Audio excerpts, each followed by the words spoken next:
The December afternoon was already fading, the sun slipping behind the pine-strewn mountains, painting the sky in streaks of orange and violet.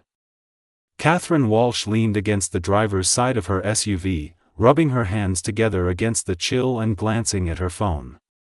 Another meeting, another deal, another reminder that her life revolved around work.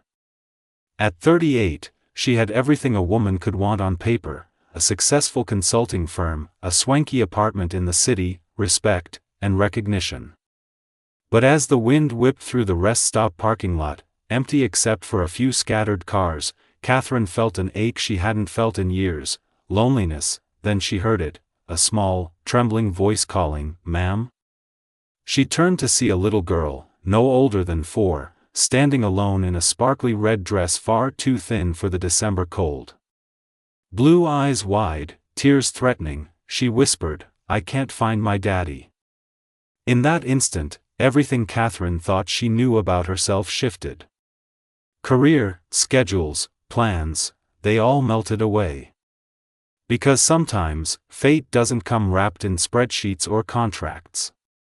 Sometimes, it comes small, shivering, and holding your hand. The little girl's name was Melody, and she clung to Catherine's hand like a lifeline. Her pigtails swayed as she shivered, and Catherine could see the worry etched into her delicate features. "Where's your daddy, sweetheart?" Catherine asked gently, crouching in the snow. I don't know," Melody said, her voice trembling. "We were looking at the pretty trees, and then I saw a bird. And when I looked up, he was gone." Catherine felt a pang in her chest. She glanced toward the darkening woods bordering the rest stop. The snow was thickening, and the temperature dropping. "Alone, Melody wouldn't last the night. Did you come from over there?" Catherine asked, pointing to a narrow gap in the pines. "Yes." Melody's small finger pointed firmly. "Daddy said we could walk a little because the snow was pretty, but now I can't find him. I'm scared." Catherine nodded, already reaching for her phone to call 911. The dispatcher assured her help was on the way, but it would take at least 20 minutes to reach the remote location. 20 minutes. Too long for a frightened child and a lost father. Melody looked up at her, hope mingled with fear in her blue eyes. "Can you help me?" Catherine hesitated only a heartbeat. Then she nodded. "Yes, sweetie. We're going to find your daddy." They followed Melody's small footprints into the woods, the snow crunching under their boots. Catherine's city heels were already caked with slush, her coat damp from kneeling to comfort Melody earlier. She held the flashlight, scanning the dense trees, and tried to keep her voice calm, firm. "Daddy. Daddy, we're here." Melody called out, her voice barely above a whisper against the vast silence of the forest. Catherine's heart thumped. The woods seemed endless, the shadows deepening as the sun disappeared. She tightened her grip on Melody's hand, telling herself to stay calm. "You can do this," she whispered to herself. For her, after what felt like an eternity, a weak voice carried through the trees, "Melody. Melody. Daddy." The little girl's face lit up. Catherine had to restrain her from running ahead. She knew the man could be injured. They pushed through a thick thicket, and finally, a figure came into view, a man seated at the base of a large pine tree, one leg at an awkward angle, blood trickling down from a cut on his temple. "Daddy." Melody ran forward, throwing her tiny arms around him. Catherine knelt beside him, assessing quickly. His leg was pinned under a large fallen branch, probably 8 inches in diameter, and he grimaced with pain at the movement. "I slipped," James Hartley said through gritted teeth. "That branch, it fell." Catherine's mind raced. She couldn't just leave him there. With Melody standing a safe distance away, she positioned herself under one end of the branch. "On 3, you push, I lift." "Okay." James nodded, and together, with effort, sweat, and grim determination, they freed his leg.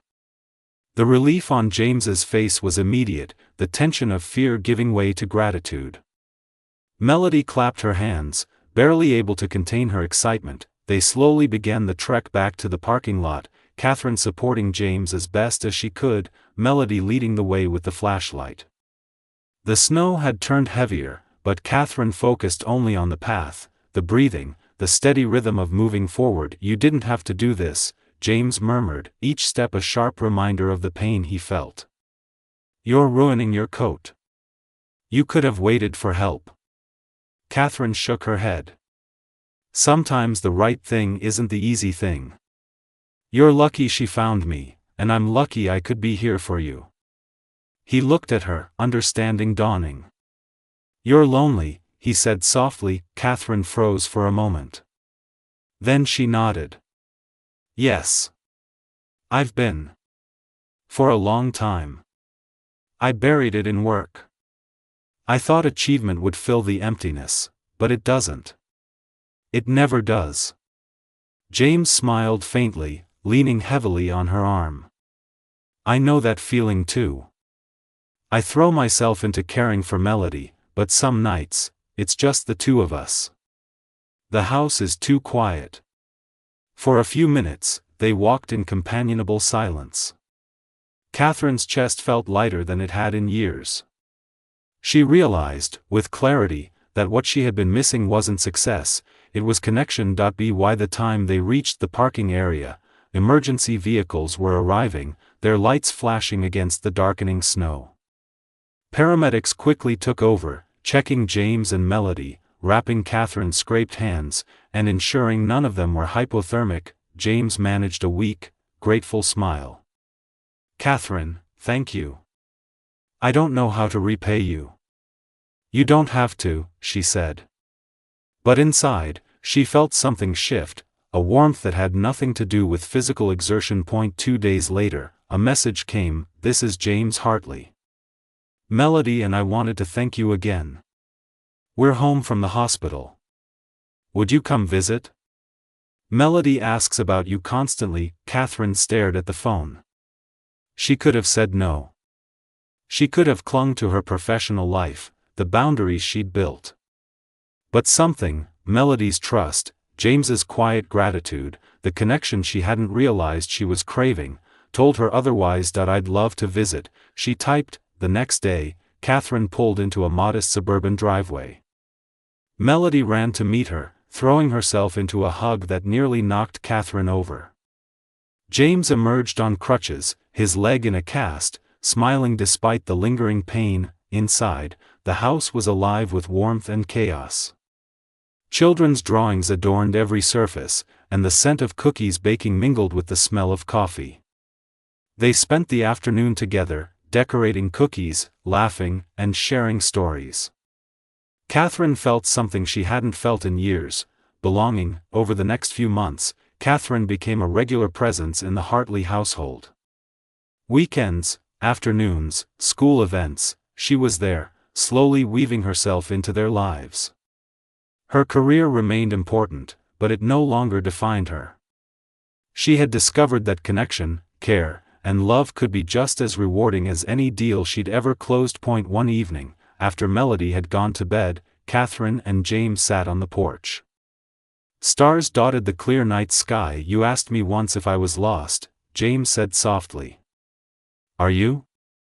Catherine smiled, her hand brushing his. "Not anymore. Melody reminded me what matters. I found my way to you both." James took a deep breath. "I think I'm falling in love with you, Catherine. And I needed you to know." Tears filled her eyes. "I'm falling in love with you too, both of you. I finally know that success and connection don't have to be separate." 6 months later, Catherine helped Melody build a snowman in the backyard. The little girl paused, looked up at Catherine with solemn eyes, and asked, "Miss Catherine, are you my mommy now?" Catherine knelt beside her, brushing snow off her gloves. "I may not be your mommy by birth, but I choose to love you, always." Melody beamed. "Then you're my choosing mommy." James stepped forward, wrapping them both into a warm embrace.